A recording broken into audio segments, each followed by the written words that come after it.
बहुमुखी प्रतिभा की धनी, आकर्षक व्यक्तित्व की स्वामिनी और अपनी मीठी मधुर आवाज़ से सबका मन मोह लेने वाली मैडम मीता गुप्ता अपनी सक्रियता और सकारात्मकता से समाज में एक विशिष्ट स्थान रखती हैं।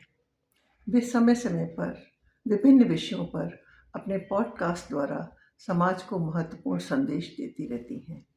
रंगरेज़ा से शुरू हुई उनकी पॉडकास्ट की यात्रा अनवरत जारी है। अपने पॉडकास्ट में कहीं पर वे प्रकृति संरक्षण जैसे गंभीर विषय पर हम सबको सचेत करती हैं, तो कहीं रेलवे स्टेशनों पर संघर्ष करने वाले, अपनी आजीविका के लिए जूझने वाले खोमचे वालों के जुझारूपन से हम सबका परिचय कराती हुई जीवन को जीवंतता से जीने का संदेश देती हैं। कहीं बचपन के निस्वार्थ प्रेम की ओर याद दिलाती हुई वो हम सबको सबसे स्नेह करने और संवेदनशील होने का परिचय देती हैं, तो कहीं बेजान वस्तुओं के भी भाव व्यक्त कर हम सबको ये संदेश देती रहती हैं कि हम सब चीज़ों को सूक्ष्म तरीके से देखें, सुने और समझें।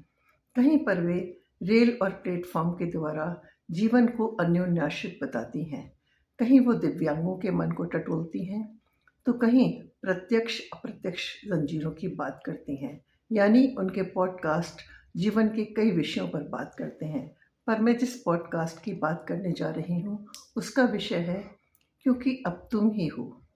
इस पॉडकास्ट के माध्यम से मीता जी ने ये बताया है कि जीवन में अगर परस्पर विश्वास है तो संबंधों में प्रगाढ़ता आती है। इसके भाव को व्यक्त करने के लिए वो एक कहानी का आश्रय लेती हैं। विश्वास पात्र मित्र की फूल की चोट भी लाठी, डंडों और पत्थर की चोट से कहीं ज़्यादा हमको घायल कर जाती है, क्योंकि वो न केवल हमारे अंतर्मन को घायल करती है बल्कि हमारी अंतरात्मा को भी लहूलुहान कर देती है। मुझे याद आता है अंग्रेजी के सुप्रसिद्ध नाटककार शेक्सपियर द्वारा रचित जूलियस सीजर का वह दृश्य जिसमें सीजर का अंतरंग मित्र, विश्वास पात्र मित्र ब्रूटस षड्यंत्रकारियों के साथ शामिल हो जाता है और सीजर पर धोखे से प्रहार करता है। हतप्रभ सीजर के मुंह से निकलता है, you too Brutus, then Caesar falls. यानी ब्रूटस न केवल सीजर की हत्या करता है बल्कि उनके विश्वास की भी हत्या कर देता है, और ही ऐसा होता है विश्वास टूटने का दुष्परिणाम। तो इस पॉडकास्ट के द्वारा मीता जी हमें ये संदेश देती हैं कि हमें परस्पर विश्वास को बनाए रखना चाहिए, इसी से रिश्तों में प्रगाढ़ता बनी रहती है। उनका प्रस्तुतिकरण बेहद प्रभावशाली है। उनकी आवाज़ का माधुर्य श्रोताओं पर अपने विशेष प्रभाव छोड़ता है।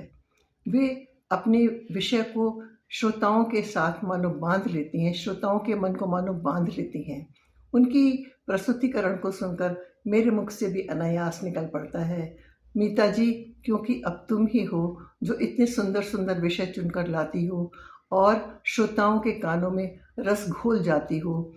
इतना मीठा प्रस्तुतिकरण, इतना अच्छा प्रस्तुतिकरण तुम ही कर सकती हो। बहुत बहुत धन्यवाद मीता जी, आपके इतने सुंदर प्रस्तुतिकरण के लिए धन्यवाद।